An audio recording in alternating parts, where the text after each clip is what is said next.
Hi everyone! Samahan niyo po ako maglinis today at dahil nagkasakit kami ng ilang weeks, grabe ilang weeks talaga, tapos sobrang mahirap no, lalo na nanay ka, kailangan mong kumilos at walang gana maglinis. So today medyo may gana na tayo kasi magaling na.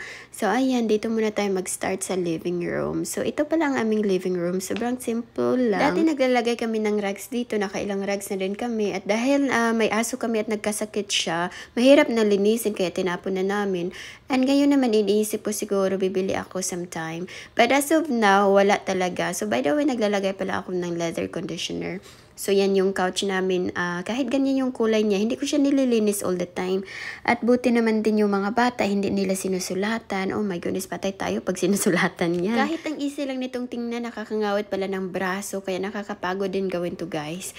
Pero okay lang, exercise na natin yan. By the way, yung kulay pala ng aming couch is silvery white. So hindi talaga siya pure white, which is good naman dahil may mga bata. So perfect lang talaga yung pagkapili namin ng kulay dito at bagay naman siya sa aming bahay, sa aming kondo. Yung asawa ko, mahilig din kasi siya sa light theme na bahay, so nagkakasundo kami doon. And when we moved here for the first time, ako na yung nagpintura ng mga walls. It was gray kasi, tapos yung floors din gray, so napalitan na namin yung floors. And yung buong bahay, ako nagpintura ng lighter colors.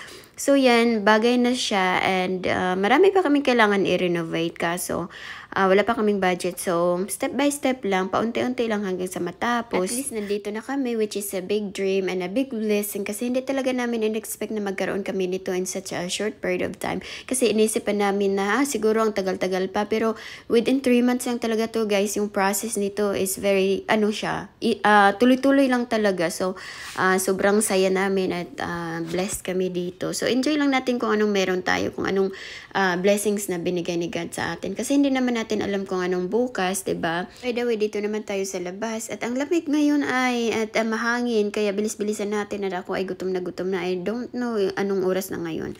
So buti naman may leftover ako, perfect lang yung kainin ko for lunch. Sira pala yung microwave namin at ang hintay kami ng bagong delivery. So mga 2 weeks na wala kami microwave. At ang tagal din pala ng delivery. Oh my goodness, ano ba yan? And alam nyo ba yung refrigerator din namin na 4 days lang siya after na deliver, nasira na. Kaya pain in the butt talaga. So wag na kayo bili ng Samsung. Buti naman nakabili na kami ng bagong brand. So yung microwave din namin, ibang brand din naman. So sari-sari na itong mga appliances namin. Dito naman tayo sa bedroom. Ito pala yung aming bedroom. Yung bed namin ay nasa floor lang kasi sama-sama kayo. Sabay-sabay kami magkatulog dito para safe sa mga bata. So ever since talaga na pinanganak sila, ay hindi naman yung super newborn talaga, but yung kinalakihan nila is dito sila sabay-sabay sa amin. So safe lang sila dito.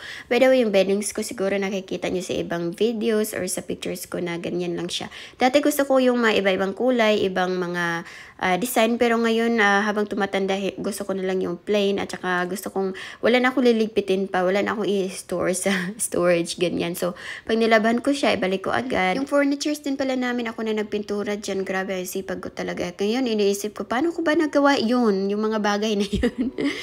Anyway, ang sarap sa pakiramdam na malinis na yung bahay.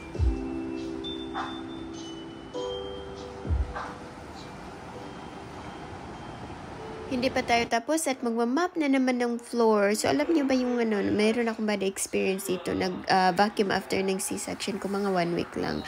So, hindi pala dapat, no? So, another chicken na lang yan. Tapos na ako mag-map at dito naman tayo sa laundry. Ang dami-dami kong laundry, ang dami kong itupi. Alam niyo yung easy lang maglaba dito. Tapos, yung pagtutupi ay sobrang tagal. It takes forever.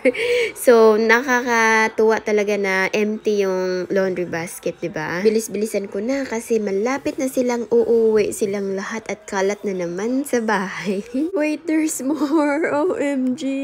Para na talaga itong bodega. Storage. Actually, naging storage na talaga to siya kasi nga itong mga Christmas decoration. Dito ko siya nilalagay kasi hindi pa ako tapos and magrarap ako ng mga presents at wala naman kasi natutulog dito kaya ayan, naging tambakan siya. Ginawa ito ni Audrey at Adeline na hanging out nila kasi dito sila nanonood ng TV. Easy lang kasi gamitin yung remote dito compare sa bedroom namin at saka minsan naman sa living room pag si daddy nanonood. So di ko muna siya linisin ng maayos kasi kailangan ko ilagay sa baba itong mga Christmas decor. So after ng Christmas na na. And kailangan ko pa din mag-donate ng mga gamit dito. Actually, nakapag-donate ako ng maraming toys. And yung mga damit lang siguro at saka yung ibang gamit na hindi na kailangan dito sa bahay. Kasi nga guys, nakakasakit ng ulo. 'Di ba? At saka naglagay din ako dito ng ng clothes rack para kay Audrey, para yung mga uniform niya na easy lang niya gamitin or easy lang niya kunin. Hindi pa ako totally tapos pero nandito na sila. Thank you pala for watching.